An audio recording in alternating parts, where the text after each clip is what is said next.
계시록 요약 20번째입니다.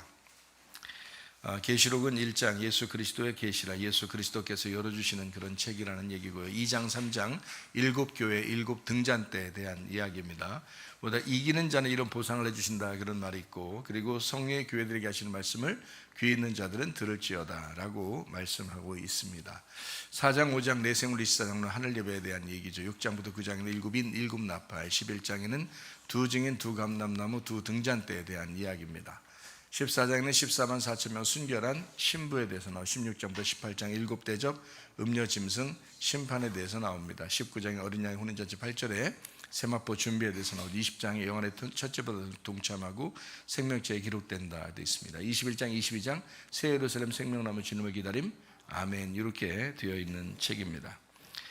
계시록 1장에는 어린 양 대신 예수님 그리고 7교회를 소개합니다. 그리고 7교회에 이제 주님께서 말씀하시는 것이다, 이것이 계시록 내용입니다. 그러니까 7교회가 꼭 7교회만 있다는 것이 아니고,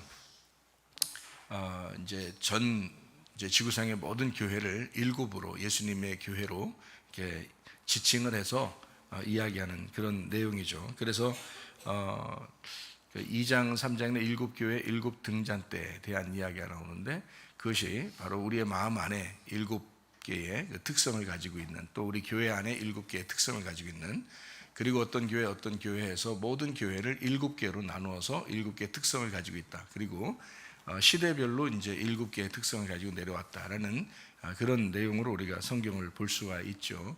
4장 5장에는 내생물 24장로 하늘 예배에 대한 이야기가 있습니다. 이것은 이제 성막 성전에 대한 이야기고요. 그것이 이제 우리가 겉으로 우상처럼 그렇게 섬긴다면 그것은 짐승이 될 것이고, 이것을 영적으로 이것을 이제 잘 주님 안에서 말씀을 깨닫고 예배를 드린다면 그러면 영적 예배가 될 것이다. 이제 하늘의 예배가 된다. 내생물 24장로 하늘 예배. 그래서 성막 안에 있는 것과 성막 밖에 있는 것을 합해서 이렇게 내생물 24장로 이렇게 표현을 하고 있습니다. 이제 6장에는 4분의 1가량을 파괴한다라는 그런 말씀으로 시작을 해서 6장부터 9장까지가 7인 7나팔에 대한 이야기가 있습니다. 7인부터 7인 7나팔에 대한 이야기를 보면 4분의 1가량 파괴하고 3분의 1가량을 또 파괴하고 이렇게 이야기가 나오면서 결국에는 누구를 파괴하느냐라는 그런 얘기인데요. 7인 7나팔의 내용을 가만히 보면 이것이 이제 다른 데 이야기가 아니고 우리들에 대한 이야기다. 베드로후서 3장에 대한 이야기, 사도행전 2장에 대한 이야기, 요엘서 2장에 대한 이야기, 그리고 스가랴 6장에 대한 이야기, 이것이 바로 6장, 계시록 6장에서부터 시작되는 7인 7나팔에 대한 이야기다. 결국에는 우리 자신들을 주님께서 이제 파괴시키고, 우리가 이게 비어진 우리 마음 안에 예수 그리스도께서 채워지려고 하는 그것이 이제 성경의 지금 내용이죠. 그래서 그것을 써내려가는 것이 바로 6장부터 9장의 내용입니다. 그리고 이제 10장이죠. 10장에는 입에 달고 배에 쓰고 다시 예언하게 되리라 라고 하는 3단계 말씀을 설명해 주고 있어요. 11장에는 두 증인 두 감람나무 두 등잔대에 대한 이야기가 있습니다. 두 감람나무는 이제 하나의 감람나무, 그리고 두 등잔대도 하나의 교회를 의미하는 것이다. 그래서 기름 부음 받은 성령 충만한 교회가 이 시대의 증인이 될 것이다 라는 그런 이야기입니다. 12장에는 이제 1260일 동안 광야에서 양육받는 여자에 대한 이야기가 있습니다. 그래서 그 아이를 낳는 그 여자에 대한 이야기가 있는데, 거기에 이제 큰 용, 예뱀, 마귀, 사탄에 대한 이야기도 나와 있습니다. 그래서 결국에는 1260일은 이제 뭐에 대한 이야기냐면 교육, 양육에 대한 이야기예요. 42달이라고 하는 것은 이제 훈련하고 심판하는 그런 의미가 있죠. 그러니까 심판한다, 또는 고통을 준다, 연단한다, 뭐 이런 이야기가 될 수 있는데, 그걸 통해서 하나님은 우리를 양육하신다, 이렇게 보면 되겠습니다. 13장, 계시록 13장의 내용에서는 이제 바다 짐승하고 이제 땅에 나오는 짐승이 나오죠. 그러니까 짐승이라고 하는 것은 통치자를 의미합니다. 그리고 이제 음녀라고 하는 것은 그 통치를 받는 이제 사람들을 얘기하는데, 어린 양이 우리의 통치자가 되죠. 그리고 우리는 신부가 됩니다. 그러니까 어린 양과 신부, 짐승과 음녀 이렇게 표현할 수 있는 거예요. 근데 그 짐승에게는 누가 힘을 줘요? 큰 용, 옛뱀, 마귀, 사탄이 힘을 준다. 어린 양 대신 예수님에게는 하나님 아버지가 계시죠. 그죠? 그러니까 이 하나님 아버지하고 이제 대적하는 자가 사탄, 마귀죠. 그러니까 예수 그리스도를 이제 어린 양을 대적하기 위해서 짐승이라고 하는 이 땅에 통치자가 있었죠. 그래서 통치자가 두 개인데요. 여러분이 이제 생각할 때 통치자가 어떤 통치자가 있느냐라고 생각하면 바다에서 나온 통치자가 있다. 그리고 땅에서 나오는 통치자가 있다. 이렇게 이야기할 수 있습니다. 바다에서 나온다라고 하는 것은 다른 어떤 의미를 얘기하는 게 아니라 바다에서 나왔다, 땅에서 나왔다 이 두 개가 사실은 같은 거예요. 같은 건데 하나는 겉을 의미하고 하나는 속에를 의미합니다. 예를 들어서 이런 거죠. 여러분이 만약에 성막 성전을 놓고 예배당 이런 예배당 같은 거죠. 그러니까 성막 성전 예배당 이런 걸 놓고 여러분이 숭배를 한다면 짐승입니다. 그죠? 짐승을 숭배하는 거예요. 우상 숭배입니다. 그죠? 그런데 이제 이 안에서 우리가 예배를 드리는데 영과 진리의 예배를 어린 양에게 드리고 있다. 그러면 이제 이것은 우상 숭배가 아니죠. 진정한 예배가 되는 것입니다. 그러니까 이렇게 이제 차이가 나는 거예요. 마찬가지로 바다에서 나오는 짐승 그리고 땅에서 나오는 짐승 그러면 이게 겉과 속을 의미하는데요. 이게 어떤 의미냐면 성막 성전을 이제 겉으로 이렇게 표현을 이렇게 한다면 이 자체를 짐승이라고 표현할 수 있어요. 만약에 이걸 숭배한단 말이죠. 우리가 이제 이런 성막 성전을 숭배하지 않죠. 성막 성전은 변천사가 있습니다. 성막 성전은 어떤 변천사를 가지고 있냐면 에덴, 아담, 가나안, 성막, 성전, 예수 그리스도, 교회 성도, 새 예루살렘 이렇게 변천사가 있습니다. 그러니까 성경의 전체를 보면은 에덴으로 시작해서 에덴이 그러니까 성막 성전이에요. 에덴, 아담이 성막 성전이죠. 그리고 에덴, 아담, 가나안 땅이 성막 성전이죠. 성막, 성전, 예수 그리스도, 교회 성도, 새 예루살렘 이렇게 된단 말이에요. 이게 다 같은 거죠. 지금 여기 제가 지금 얘기한 여기 8개가 다 같은 거예요. 에덴, 아담, 가나안, 성막, 성전, 예수 그리스도, 교회 성도 이게 같은 거죠. 교회 성도, 새 예루살렘 이렇게 8개가. 요한계시록까지 이야기해요. 에덴 동산부터 요한계시록까지 이게 이제 딱 보면 이제 알겠죠, 그죠? 그러니까 에덴 동산도 그렇고 새 예루살렘도 그렇고 다 어떻게 되어 있냐면 사각형으로 되어 있어요. 사각형으로. 그게 무슨 말이냐면 에덴 동산도 4개의 강으로 이루어져서 사각형으로 되어 있고요.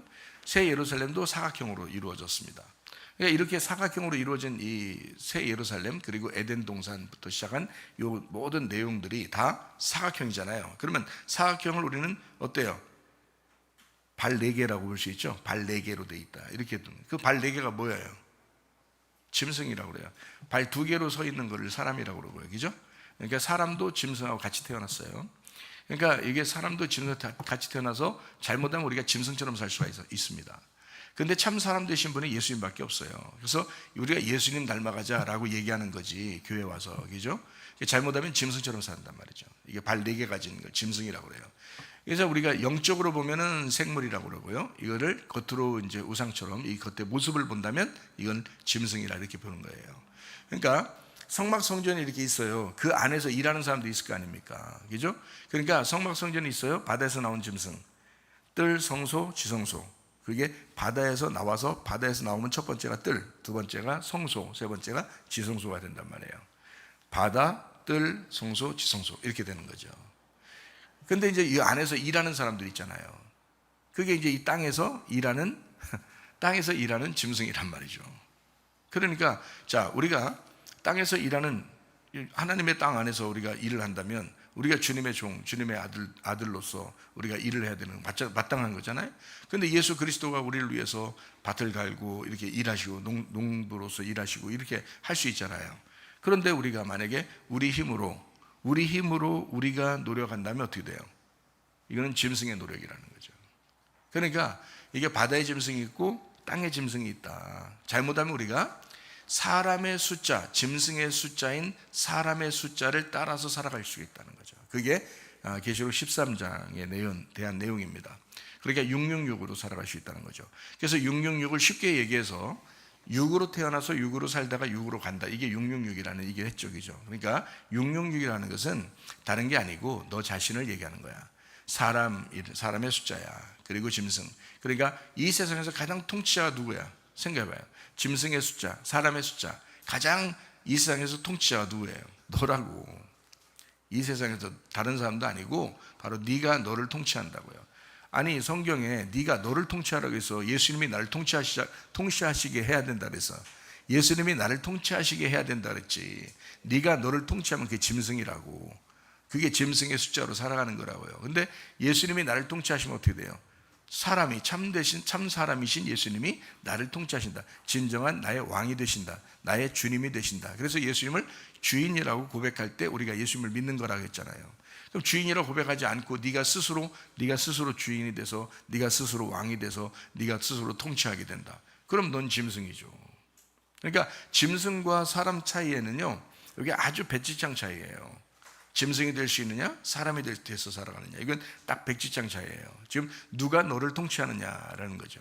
그래서 우리가 짐승의 통치를 받으면 음녀가 되는 거고요, 어린 양의 통치를 받으면 신부가 되는 것입니다. 자, 이렇게 구분하니까 딱 되죠, 그죠? 그래서 짐승이라고 하는 것을 사람들은 많이 얘기해도 이런 사람 이 얘기하고 저런 사람 저렇게 얘기해도 다 종합적으로 가만히 다 따져보세요. 결국에는 짐승이 너야. 그게 딱 답이야. 그러니까 네가 짐승이야. 이게 딱 답이에요. 그러니까 다른 게 있었죠. 예전부터 그 짐승이라는 게 있었죠. 그러니까 로마 시대에는 네로 황제가 짐승이었다 했죠, 그죠? 통치자. 그래서 막 예수님 믿는 사람들을 다 핍박하고 그랬잖아요, 그죠? 지금 이슬람권에서 여자들을 막 핍박하고 기독교인들을 핍박하는 사람들이 이제 그 이슬람 아주 그 과격 단체들이 그렇게 하고 있잖아요. 그 사람들이 짐승이죠. 그렇게 따지면. 자, 공산권에서는요, 교회 안 남겨놓죠. 교회를 갖다 싹 다 없애버리려고 하죠. 그러면 교회 다니는 사람들을 굉장히 핍박하는 거잖아요, 그 공산권에서. 그럼 그렇게 하는 지도자를 뭐라 그래요? 짐승이라고 그렇게 말하는 거예요. 그러니까 짐승은 없어진 게 아니라 계속해서 지금까지 있는 거예요. 그러니까 성경책 요한계시록 끝났다. 그러니까 요한계시록에서 끝났으니까 우리하고는 상관없어. 그런 말이 아니라 계속 이어지는 책이라고요. 지금 우리에게 말씀하시는 내용이다, 이게. 그래서 지금 우리에게 이 말씀, 계시록 13장은 우리에게 말씀하는 내용이다라는 그런 얘기예요. 그래서 짐승은 뭐에 반대라고요? 생물에 반대라고. 생물은 살아있는 걸, 호흡을 얘기하는 겁니다. 그런데 짐승은 그렇지 않아요.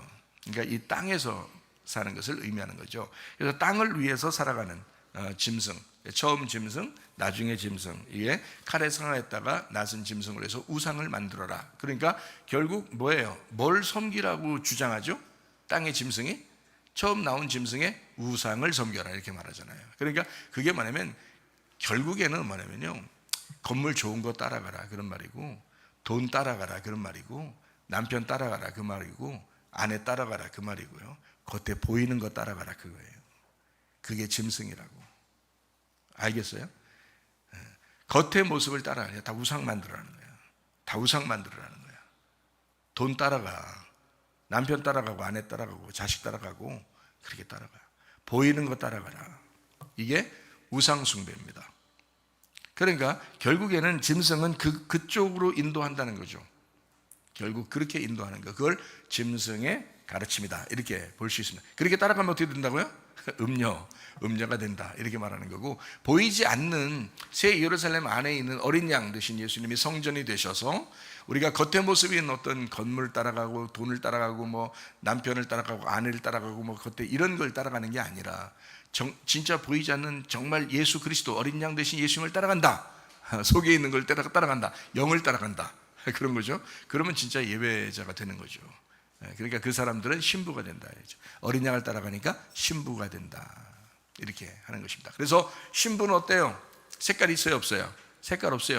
흰 옷 입고 간다는 거죠, 그죠? 흰 옷 입고 간다는 말은 뭐예요? 색깔이 없다는 얘기야. 색깔이 없으니까 다른 사람이 쳐다본다, 안 쳐다본다? 안 쳐다본다. 다른 사람이 안 보는 게 신부예요. 근데 음녀는 어때요? 화려한 옷을 입잖아요. 색깔이 있는 옷을 입잖아요. 막 금은 보석으로 장식하잖아요. 사람들이 본다, 안 본다? 본다. 이해가 되겠어요? 그러니까 염소다. 사람들이 보는 거, 사람들의 보는 것을 위하여 살아가는 자들, 그렇게 행동하는, 교회 행동하는 자들, 이거 다 음녀, 염소죠. 양은 그렇지 않죠. 양은 자기가 한 게 뭐 했는지도 모르는, 그렇게 영적인 것을 따라가는 사람을 양이라고 이렇게 이야기하죠. 신부, 흰옷 입은 자예요. 아무도 바라보지 않는 자예요, 그죠? 그런 흰 옷 입은 사람, 빛나고 깨끗한 흰 옷 입은 사람들이다. 이런 얘기를 하는 거죠, 그죠? 그게 이제 13장의 내용입니다. 그러니까 짐승을 따라갈 거냐, 우리가 어린 양 대신 예수님을 따라갈 거냐. 그래서 어린 양 대신 예수님을 따라가는 자가 이제 13장에 이어서 14장에 나와 있는 거죠. 그래서 계시록의 14장으로 연결되는 것입니다. 자, 복잡한 것 같지만 사실 뭐 보이지 않는 얘기죠. 뭐 짐승, 뭐 생물, 뭐 어린 양 다 보이지 않는 얘기잖아요. 그러니까 복잡하죠. 사실 누가 이런 얘기하면 이런 것 같고 저런 얘기하면 저런 것 같고 막 이러잖아요. 근데 종합적으로 사실 생각해 보면 그렇게 어렵지 않아요. 아, 이런 거였구나 라는 것을 우리가 알고 성경을 보면 그렇게 어렵지 않습니다. 자, 이제 이스라엘에 대한 이야기를 좀 하고, 그리고 14장 내용을 이야기하고 마치도록 하겠습니다. 우리 이스라엘에 대한 이야기를 우리 주일날에도 했죠. 그래서 우리 같이 성경 구절을 쭉 한번 찾아보면서 그 성경을 쭉 찾아보고 그 다음에 14장 이제 읽고 우리가 마치도록 그렇게 하겠습니다. 창세기 12장 2절 3절 내용입니다. 너로 큰 민족을 이루고 내게 복을 주어 내 이름을 창대하게 하리니 너는 복이 되라 이런 말했고, 너를 축복하는 자에게 복을 내리고 저주하는 자는 저주한다. 땅의 모든 족속이 너로 말미암아 복을 얻을 것이다 라고 했습니다. 이스라엘 민족을 통해서 사실 누가 왔어요? 예수 그리스도가 오셨죠. 그래서 이스라엘 민족을 통해서 예수 그리스도가 오셨고 예수님을 통해서 복을 받은 거잖아요, 우리가요. 그죠? 그러니까 결국에는 이스라엘 백성들, 이스라엘을 하나님이 외면하거나 무시할 수가 없다. 왜냐하면 하나님은 거기를 선택하고 정해서 그 작은 민족인 이스라엘을 정해서 아브라함을 선택해서 예수 그리스도가 나오시게 하고 예수 그리스도를 통해서 이제 복을 우리에게 주시려고 하는 하나님의 계획이었다라는 그런 말씀입니다. 역대하 6장 6절 말씀이죠. 예루살렘과 다윗 왕을 택했다. 그 다윗 왕권을 가지신 분이 요한계시록에서는 예수 그리스도로 나타나게 됩니다. 시편 83편 4절 말씀입니다. 이스라엘을 없애자는 자들도 있다라고 했습니다.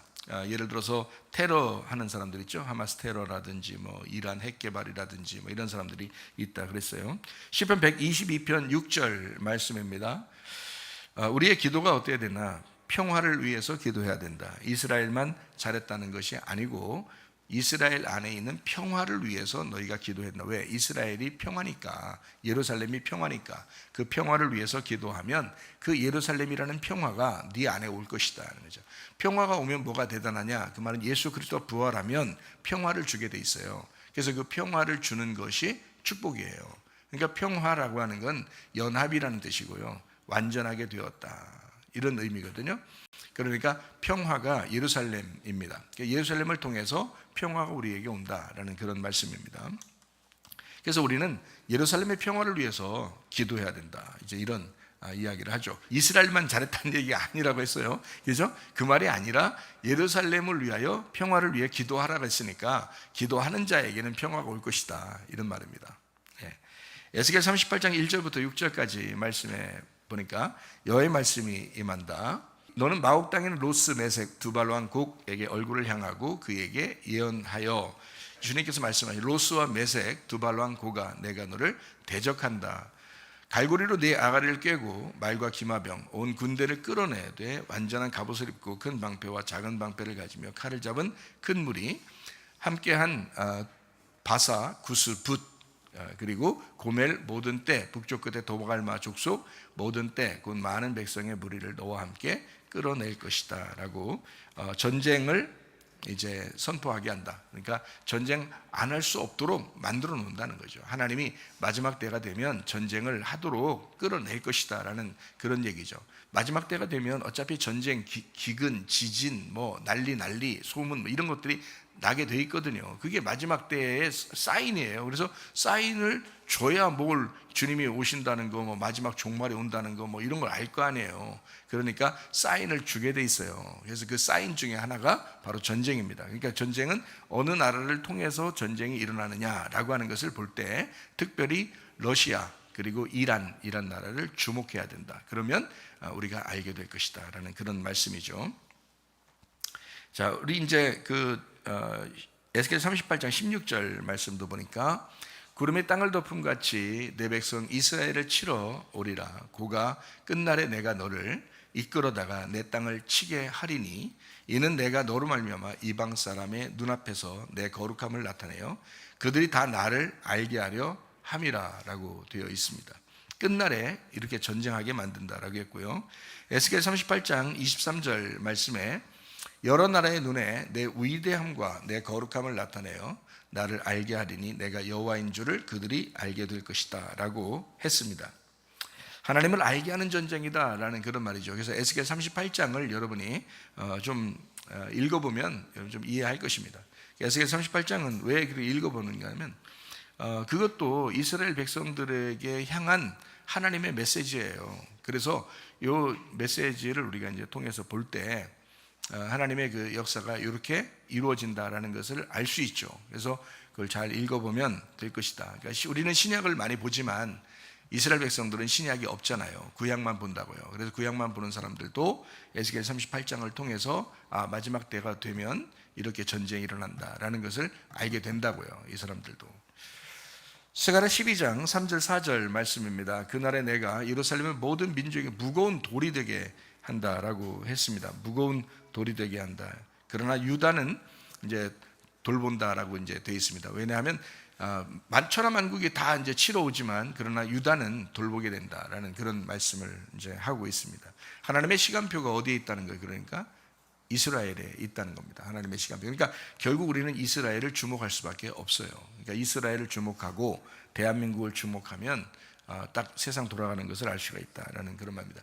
대한민국을 왜 돌아보면은 이제 세상 돌아가는 걸 알 수 있냐면 주목해 보세요. 대한민국을 여러분이 진짜 생각을 해보세요. 한 20여 년 정도, 20년, 30년 전에 저는 20년, 30년 전에 산 사람이잖아요. 젊은이로서.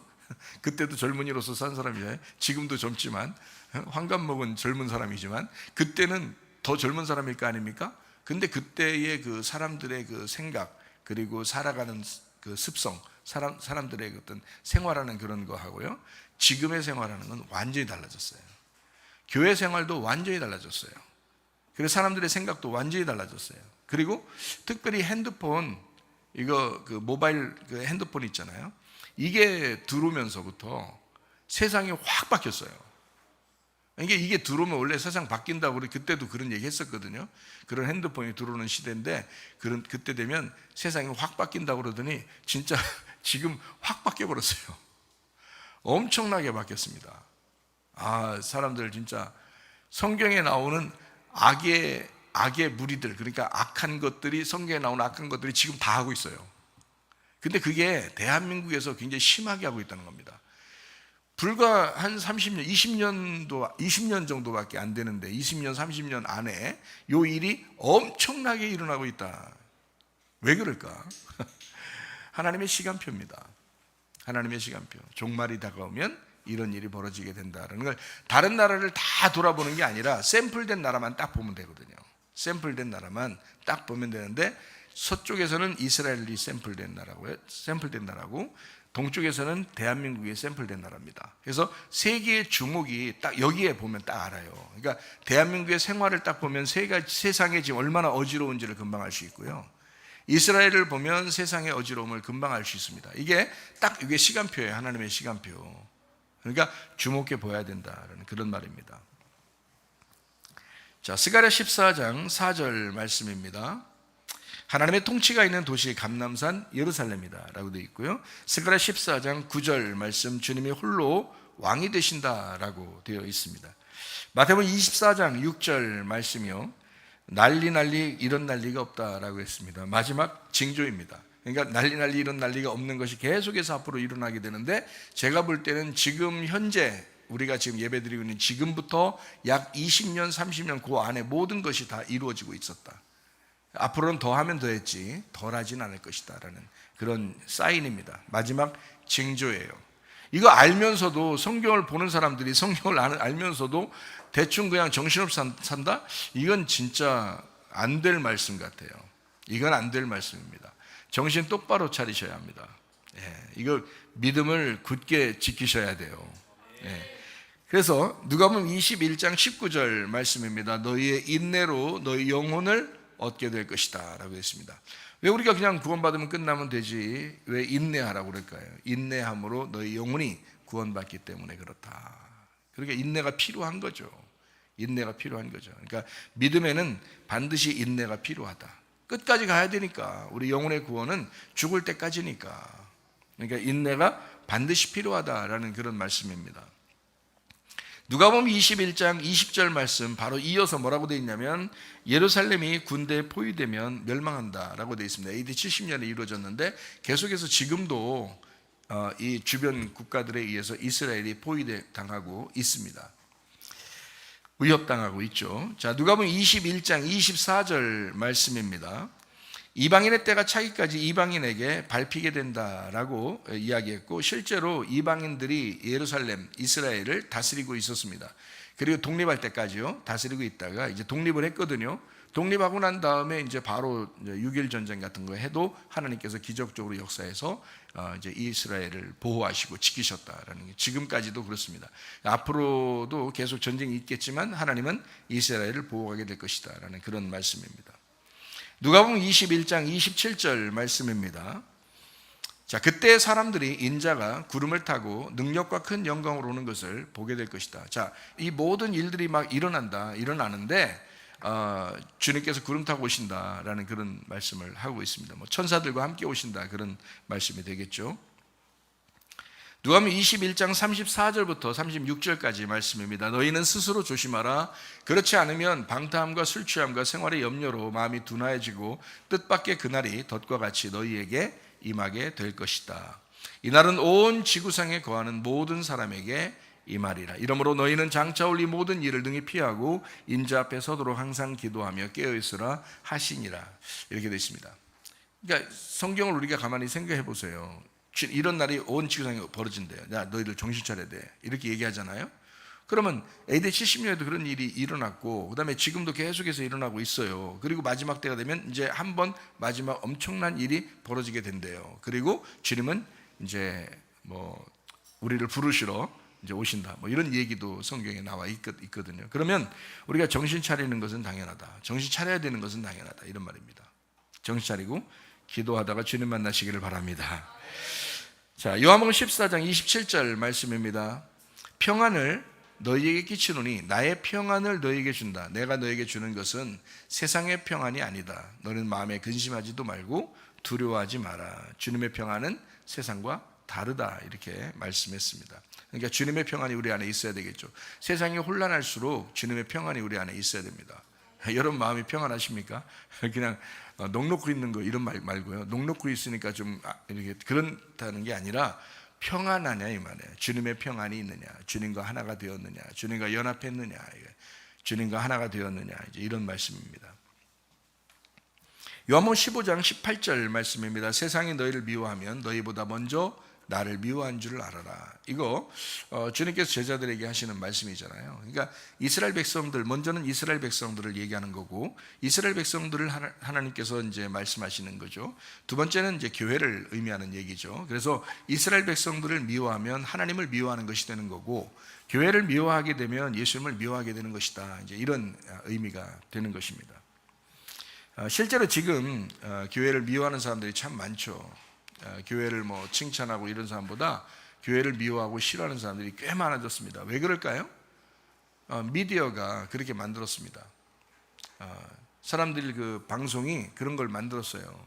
그래서 이상하게 교회를 갖다 미워하도록 자꾸 이렇게 조작하고 조장하고 일부러 나쁜 것만 다 보여주고 좋은 일들을 뒤에서 90개를 했다면 10개 나쁜 거 했다면 10개만 보여주는 거예요. 그러면 뭐 90개가 다 묻혀버리는 거죠. 그래서 교회가 잘한다라는 이야기보다 교회가 못한다라는 이야기가 더 많아요. 왜? 그것만 보여주니까. 못하는 그것만 자꾸 보여주니까. 그런 거죠. 사실 그렇지만 그게 작죠. 잘하는 게 더 많습니다. 교회가. 근데도 못하는 것만 보여주죠. 세상에서는요. 세상이 교회를 좋아할 리가 없습니다. 실제로 그렇죠. 로마서 11장 25절 말씀입니다. 이방인의 충만한 수가 들어오기까지 이렇게 이방인의 충만한 수가 들어오기까지라고 했습니다. 이스라엘이 지금 이제 구원받고 있습니다. 그 말은 이방인의 때가 거의 다 찼기 때문이다, 이런 거죠. 그러니까 그 전에는 뭐 이스라엘이 구원받을 확률이 거의 없었어요. 그런데 지금은 이상하게 불과 지금으로부터 약 한 20년 정도 동안 이스라엘에 이상한 일들이 막 벌어지고 있고, 그 사람들이 주님을 만났다, 갑자기 꿈에서도 주님 만났다, 이런 사람들도 막 많아지고, 예수를 갑자기 믿는 사람들도 많아지고 있습니다. 이방인들이 가서 전도하기가 참 힘들거든요. 이스라엘은 이방인하고 상대를 안 하니까 이스라엘 사람들이 이방인이 가가지고 전도하기가 참 어려운데, 이방에서 살고 있었던 이스라엘 사람들이 어떻게 살다가 예수를 믿은 사람들도 많고요. 그 사람들이 다시 이스라엘로 돌아온 사람들도 꽤 많고요. 이스라엘 안에 있었던 본토에 있었던 사람들도 막 꿈을 통해서 예수님을 만나게 되고 막 이렇게 하는 역사가 지금 불과 약 한 20년 사이에 엄청나게 일어나고 있습니다. 그러니까 하나님의 놀라운 기적적인 역사죠. 이렇게 구원하고 있다라는 것을, 이방인의 때가 다 되면, 이방인이 다 어느 정도 숫자가 채워지면 그 다음에 이스라엘을 구원하시는 하나님이다라는 그런 말씀드립니다. 버리는 게 아니죠. 그러니까 이스라엘을 버리는 게 아닙니다. 우리 교회가 있다고 해서 이스라엘을 버린다, 이런 게 아닙니다. 여러분 잘 알으셔야 돼요. 그러니까 성경적으로 보면요, 이스라엘을 껍질로 이렇게 본다면 교회가 그 속입니다. 속. 그러니까 겉과 속이라고 할 때, 겉을 이스라엘이라고 한다면 속을 교회라고 이렇게 볼 수 있어요. 그래서 어떤 사람은 이렇게 얘기해요. 영적인 이스라엘이 교회다. 그러니까 이스라엘은 이제 완전히 다 끝난 거고, 이제 교회가 이제 마지막 이거다, 이제 이렇게 중요하다라고만 생각하는데, 성경은 그렇게 말하진 않아요. 왜 그러냐면 영적인 이스라엘 교회라고 하는 것 의미가 있어요. 충분히 의미가 있는데, 진짜 이스라엘도 구원하거든요, 하나님이 성경에서. 그러니까 성경에서 이 두 가지를 같이 봐야 되는데, 이게 그 중요한 거예요. 교회만 중요하다고, 영적인 이스라엘인 교회가 중요하다라고 해서 교회 중심으로 이렇게 보다 보니까 이스라엘을 무시하는 사람들이 있단 말이죠. 근데 왜 이스라엘이 존재해야 되냐면, 지금 그 사람들이 예수님을 영접하지 못했어도 이 이스라엘이 존재하고 이스라엘이 중요한 것은 성경책을 쓴 민족이에요. 이 성경책을 쓴 민족이, 성경책이 있는 한 이 사람들이 없어지면 안 되거든요. 생각을 해보세요. 이 사람들이 완전히 이 민족이 없어지면 이 성경책을 증명할 사람이 없는 거예요. 이 성경책을 증명할 사람들, 이스라엘 민족이 지금도 살아 있어야 되고, 이 사람들이 예수님을 믿든 안 믿든 이 사람들은 껍질로서 이 세상에 존재하고 있어야 되는 거예요. 그러니까 하나님은 이스라엘을 보호할 수밖에 없다는 겁니다. 이해가 되시겠어요?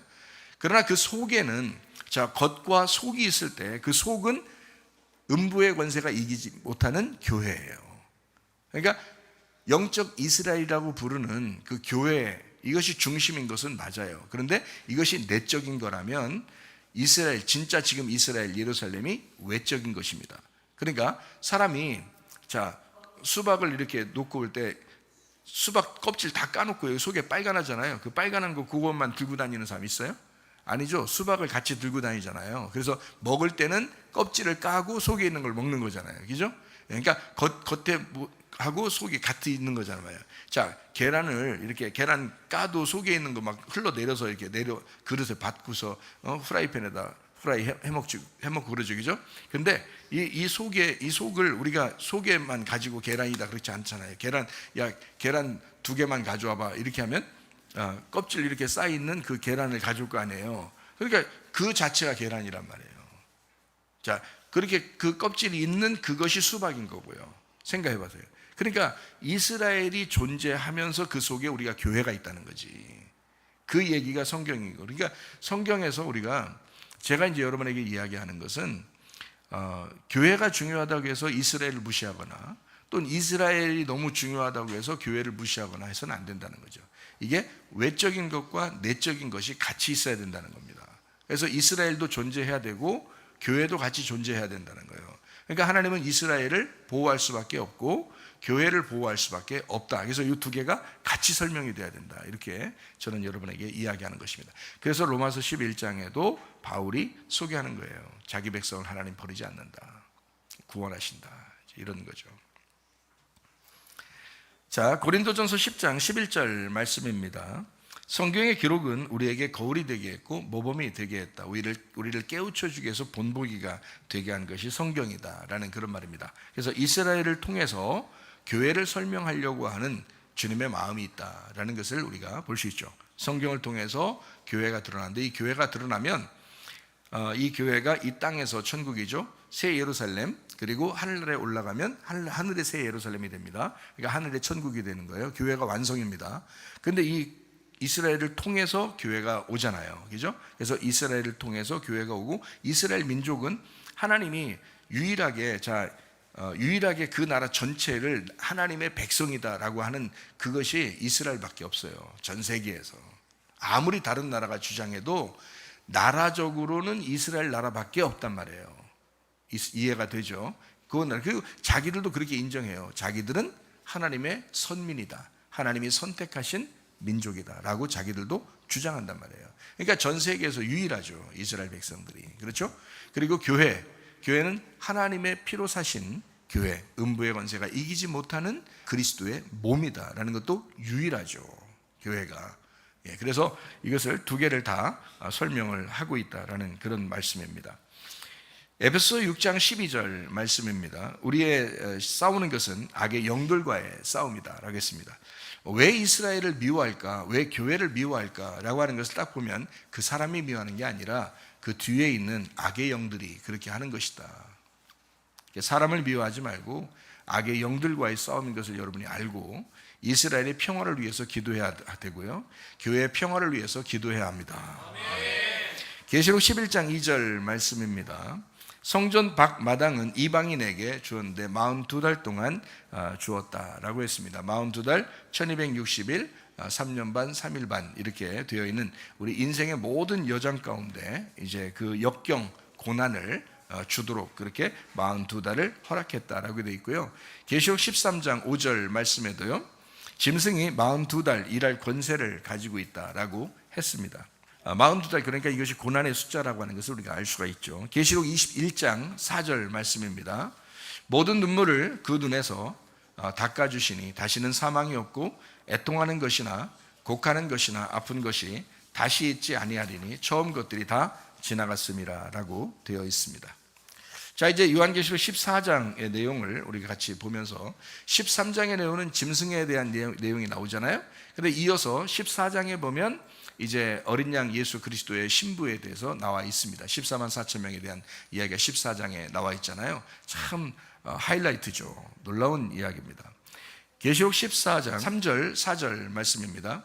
그들이 보좌 앞과 네 생물과 장로들 앞에서 새 노래를 부르니 땅에서 속량함을 받은 14만 4천 밖에는 능히 이 노래를 배울 자가 없었다라고 되어 있고, 이 사람들은 여자와 더불어 더럽히지 아니하고 순결한 자라 어린 양이 어디로 인도하든지 따라가는 자며 사람 가운데서 속량함을 받아 처음 익은 열매로 하나님과 어린 양에게 속한 자들이다라고 되어 있습니다. 음녀가 땅의 짐승을 타고 다닙니다. 그러니까 땅의 짐승과 음녀가 하나라는 것을 얘기하는 거죠. 자, 어린 양과 신부가 하나입니다. 신부 속에 어린 양이 들어있고 어린 양의 통치를 받고 신부가 살아갑니다. 그렇죠? 자, 짐승과 음녀가 같이 있어요. 그러면 음녀를 지배하는 것이 짐승이에요. 그리고 짐승의 통치를 받아서 음녀가 살아가는 것이죠. 자, 이해가 되겠죠? 그러니까 음녀를 따라간다 그러면 짐승을 따라간다는 말이고, 음녀를 따라가지 않았다 그 말은 짐승을 따라가지 않았다 그 말입니다. 이해가 되겠어요? 자, 그러니까 여자와 더불어 더럽히지 아니한 사람들 14만 4천 명이 있었다. 순결한 사람들이다. 어린 양이 어디로 가든지 그를 따라가는 자다. 이렇게 나와 있습니다. 자, 계시록 14장 11절 12절 말씀입니다. 그 고난의 연기가 세세초로 올라가리로다. 짐승과 그의 우상에게 경배하고 그의 이름표를 받는 자는 누구든지 밤낮 쉼을 얻지 못하리라 하더라. 성도들의 인내가 여기 있나니 그들은 하나님의 계명과 예수에 대한 믿음을 지키는 자니라 라고 되어 있습니다. 짐승을 따라가는 자, 밤낮 쉼을 얻지 못한다는 말은 영혼의 쉼을 말합니다. 영혼의 쉼을 얻지 못한다라는 말이에요. 영혼이 쉬지를 못한다. 다시 말하면 마음의 평안함이 없다, 이런 말이고요. 그리고 성도들의 인내가 여기 있다라고 할 때 여러분 생각해 보세요. 여러분에게 만약에 너 예수 믿을래 안 믿을래, 그리고 너 교회 오늘 올래 안 올래 하면서 이렇게 막 누가 칼을 대고서 여러분을 막 핍박하고 이렇게 한다면 가번에 결정을 하게 될 것입니다. 뭐 내가 교회 가야 되냐 말아야 되냐, 아니면 내가 이제 예수 믿어야 되냐 말아야 되냐, 한번 오늘 결판 내봐야 되겠다라고 하면서 그런 생각을 하게 될 거예요. 그러면 가번에 결정을 하니까 이거는 인내가 필요한 것이 아니죠. 그렇죠? 가만히 생각해 보세요. 성도들의 인내가 왜 필요하냐면 그냥 여러분이 그냥 다 장사하고 살고요, 그냥 집에서 그냥 결혼 생활하면서 살고 그냥 다 이렇게 학교 다니면서 살고 하기 때문에 인내가 필요한 거예요. 똑같잖아요. 이 세상에 있는 사람들과 똑같이 살아간다고요.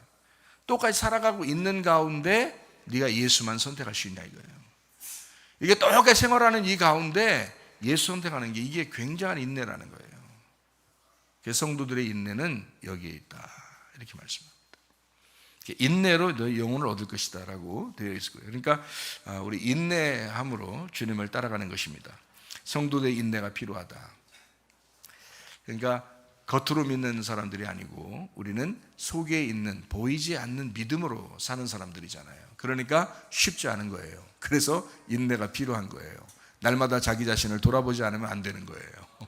육체를 따라가는 것이 아니라 속에는 보이지 않는 영을 따라가는 거예요. 그러니까 이 쉬운 게 아닙니다. 그래서 인내함이 필요하다라고 말씀하는 것입니다. 계시록 14장 13절 말씀입니다. 자, 주님 안에서 죽는 자가 복이 있다라고 되어 있습니다. 주님 안에서 죽는 자가 복이 있다. 바울도 그랬죠. 나는 날마다 죽노라, 난 날마다 부활하노라 그런다겠죠. 그래서 우리가 날마다 죽는 사람은 날마다 부활하는 자다. 그러니까 주님 안에서 우리가 죽고자 하는 자는 살게 될 것이다. 진정한 영혼의 평안함이 있다 이 말이죠. 계시록 14장 14절 말씀입니다. 흰 구름이 있고 구름 위에 인자 같은 이가 앉았는데 머리에 금멸관이 있고 그 손에는 예리한 낫을 가졌더라 라고 했습니다. 심판하신다 이런 얘기거든요. 예리한 낫을 가지고 뭐 하겠어요? 추수하는 거죠. 추수하는 거. 추수할 때는 어떻게 해요? 알고 온 모아 곳간에 들이고 죽정이는 태워버리는 거죠. 그게 추수잖아요. 사도행전 1장 8절부터 11절까지 말씀 보니까 성령이 임하시면 권능을 받고 예루살렘, 유대, 사마리아 땅까지로 증인된다라고 했습니다. 말씀 마치고 그들이 보는데 올려가시니 구름이 그를 가리워 보이지 않았다 그랬잖아요. 올라가실 때 제가 자세히 보니까 어떻게 해요? 흰 옷 입은 천사들이 있어요. 그러니까 흰 옷 입은 천사들이 구름이었던 거죠. 잘 이해가 되겠어요? 그래서 성경의 구름이라고 하는 것, 흰 옷 입은 천사들을 얘기하는 거였어요. 그러니까 구름 타고 내려오신다 그 말은 뭐예요? 천사들과 함께 오신다 이 말이죠. 그러니까 천사들과 함께 온다는 말은 뭐예요? 구름 타고 오신다 그 말이잖아요. 그러니까 이게 같은 거라고요. 갈릴리 사람들 어찌하여 서서 하늘을 쳐다보느냐. 너희 가운데 하늘로 올려지신 이 예수는 하늘로 가심을 본 그대로 오시리라. 자, 구름 타고 올라갔으니까 구름 타고 내려온다라고 되어 있고요. 천사들과 함께 올라갔으니까 천사들과 함께 내려온다 이렇게 되어 있어요. 맞는 거죠. 자, 이해가 되시죠? 계시록 14장 19절 20절 말씀입니다. 천사가 낫을 땅에 휘둘러 땅의 포도를 거두어 하나님의 진노의 큰 포도주 틀에 던짐에 성 밖에서 그 틀이 밟히니 틀에서 피가 나서 말 굴레까지 닿았고 1600 스타디온에 퍼졌더라. 1600 스타디온, 1600 스타디온이라는 게 또 뭐예요? 또 이렇게 얘기할지도 모르는데요. 1600 스타디온 간단합니다. 1600 스타디온은 어떻게 생긴 거죠? 1600이면 어떻게 숫자를 한번 만들어 보세요. 어떻게? 너무 복잡하게 수학 잘하는 사람들 복잡하게 머리 굴리지 마세요. 복잡할 필요 없어요. 4 곱하기 4 곱하기 100입니다. 4 곱하기 4 곱하기 100. 그러면 4, 100이죠. 4, 4, 16에 100입니다. 그럼 1600 스타디온이고요. 여러분 생각해 보세요. 14만 4천 명이면 어떻게 나오는 거죠? 숫자가? 간단하죠. 그죠? 12 곱하기 12 곱하기 1000이에요. 그러니까 1, 10, 100, 1000 이게 뭐라겠어요? 같은 거라 그랬죠? 같은 하나라 그랬어요. 그러니까 여기서는 1600 스타디온이라는 것은 뭘 설명하려고 했던 거예요? 사를 설명하려고 했던 거예요. 그죠? 사, 이 땅을 설명하려고 했던 거고요. 사, 그러니까 그 고난받을 때 몇 년 동안 광야에서 있었죠? 40년, 그죠? 자, 예수님이 금식할 때 며칠? 40일 금식기도. 그러니까 사라고 하는 것은 고난과 역경과 너희의 수고와 노력, 힘든 이런 것을 이야기하는 건데요. 그 고난, 역경, 그것에 곱하기 100이니까 완전한 고난 가운데 있는 그 진노의 포도주틀이다라고 하는 것을 이야기하려고 하는 것입니다. 그 진노의 포도주틀이라고 하는 것, 여기에 성 밖에서 그 틀이 밟히니 계시록 14장 20절이죠. 성 밖에서 그 틀이 밟히니 틀에서 피가 나서 말 굴레까지 닿았고 1600 스타디온에 퍼졌더라. 이렇게 되어 있습니다. 그러니까 이 말 들으면 막 살벌하죠, 그죠? 뭐 얼마나 밟았길래 이게 피가 나서 막 쫙 피가 막 터져버렸다, 이렇게 생각할 수 있는데, 그런 의미로 보면 참 무섭죠, 성경이. 그런 의미가 아니고 이런 의미, 진노라고 하는 게 디모스라는 단어입니다. 디모스라는 단어가 디오, 연기를 낸다에서 왔습니다. 열정, 훈련, 단련이라는 단어입니다. 다시 말하면 아주 하나님의 그 콧바람 팍팍 쐬는 그 하나님의 그 숨소리, 하나님의 그 열정, 그 하나님의 그 호흡과 같은 그런 것이죠. 그러니까 결국엔 뭐냐면요, 하나님은 우리를 엄청나게 사랑하셔서 엄청난 질투, 엄청난 심판을 하시길 원하셔요. 왜 그래요? 이렇게 왜 하시는 거예요? 우리를 깨끗한 신부 만들려고 그러는 거예요. 너희를 심판해서 너희를 사라지게 만들어야 그리스도가 남는 거야. 자, 우리가 사라져야 그리스도가 남죠. 자, 그래서 땅의 포도 열매를 완전히 다 밟아버릴 것이다라고 된 거예요. 땅의 포도 열매를. 계시록 14장 19절에 나와 있는 이야기죠. 땅에 낫을 땅에 휘둘러 땅의 포도를 거두어 그래서 던져버렸다 했잖아요. 하늘의 포도가 아니에요. 땅의 포도를 얘기하는 겁니다. 땅의 포도, 너의 노력, 너의 수고, 이런 것들은 다 밟혀야 된다. 예, 그러니까 여러분, 우리가 교회는 열심히 다니는데 나중에 보니까 다 자기 열매, 자기 열매고 자기 수고야, 자기 노력이고 자기 포도야, 땅의 포도야. 이건 다 밟혀버린다니까요.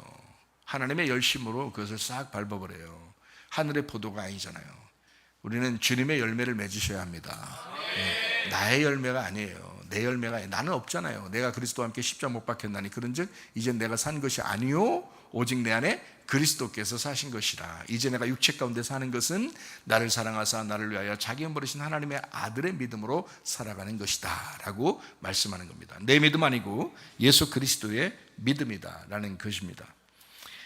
창세기 15장 16절 말씀입니다. 네 자손은 4대 만에 이 땅으로 돌아오리니 이는 아모리 족속의 죄악이 아직 가득 차지 아니함이니라 하셨다라고 했습니다. 아브라함의 자손 4대 만에 다시 가나안 땅으로 돌아오게 될 것이다 라고 이야기하죠. 그렇게 할 때 이 4대 만에 돌아오게 된다. 이것도 4대잖아요. 4대 만에 돌아오게 된다라고, 애굽에서 4대에 걸쳐서 그 다음에 다시 돌아오게 하는 그런 여정, 여기에 나와 있는 얘기거든요. 근데 아모리 족속의 죄악이 가득 차면 그때 이스라엘이 다시 돌아와서 그 땅을 차지하게 된다는 겁니다. 아니, 아모리 족속이 죄악이 반 정도만 차면 아직 못 돌아온다는 거예요. 그 죄악이 다 차면 그때 돌아온다는 거잖아요. 그죠? 그러니까 땅에 열매가 가득 차가지고 이것이 포도주 틀에 딱 되면 하나님께서 그냥 심판하기 딱 맞다는 거죠, 여러분. 그러니까 사람이 죄가 싹 드러나야 돼요. 반만 죄 짓는 사람들이 오히려 힘들어. 반만 죄 짓는 사람들이. 그러니까 자기 착한 줄 알고 사는 사람들이 훨씬 힘들어. 교회 다니면서 주님 만나기가 쉽지 않은 그런 사람들은. 근데 완전히 죄를 짓잖아요. 다 드러나잖아요. 다 걸려버리잖아요, 한마디로. 그러면요, 도망가지 못하는 거야. 그러면 기회가 생기는 거예요.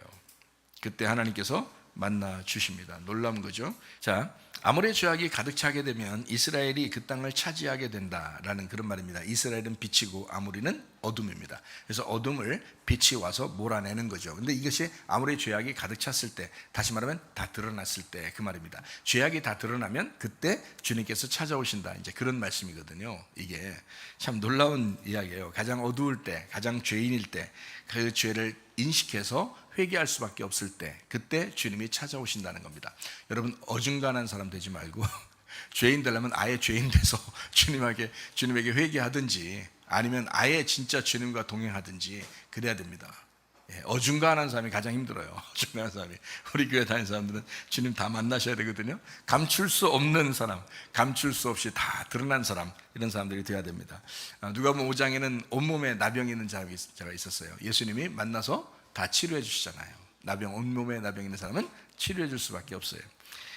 레위기 13장 13절 말씀입니다. 그가 진찰할 것이요 나병이 과연 그의 전신에 퍼졌으면 그 환자를 정하다 할지니 다 희어진 자인즉 정하거니와 라고 되어 있습니다. 그러니까 어중간히 나병이 있는 사람은 죄인이고요, 나병이 다 그냥 전신에 다 퍼져버리면 그러면 이제 숨길 수가 없어요. 그러면 아예 죄인으로 다 드러난 겁니다. 그러면 이제 죄가 없는 거예요. 그 사람은 가늠한 여자가 잡혀왔죠. 현장에서 잡혀왔습니다. 자, 벗어날 수 있어요, 없어요? 현장에서 잡혔기 때문에 못 벗어나요. 이건 뭐 저 아닌데요, 뭐 왜 그러세요?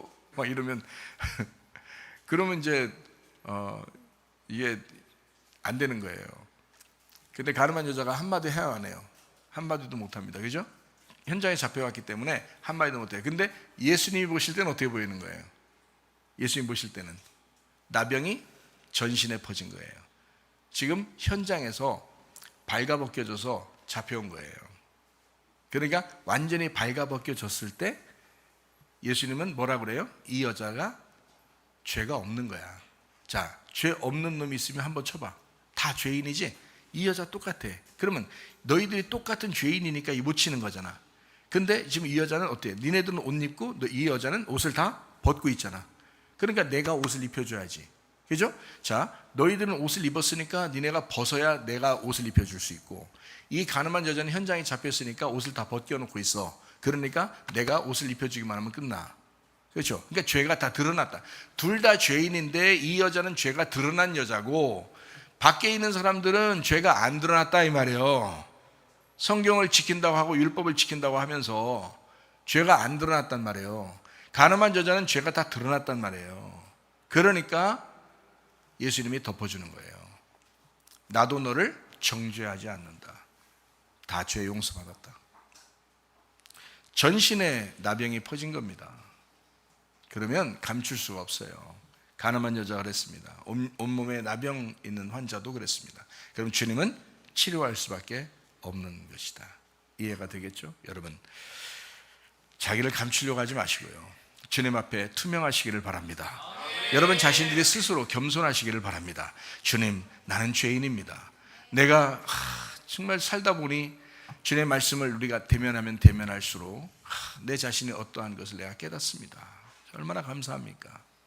여러분, 요한계시록 14장 3절 4절 읽고 마치도록 하겠습니다. 그들이 보좌 앞과 네 생물과 장로들 앞에서 새 노래를 부르니 땅에서 속량을 받은 14만 4천 밖에는 능히 이 노래를 배울 자가 없더라. 이 사람들은 여자와 더불어 더럽히지 아니하고 순결한 자라. 어린 양이 어디로 인도하든지 따라가는 자며 사람 가운데서 속량을 받아 처음 익은 열매로 하나님과 어린 양에게 속한 자들이었다라고 말씀합니다. 그리스도 예수에게 속하여 주님과 동행하다가 주님 만나시기를 바랍니다.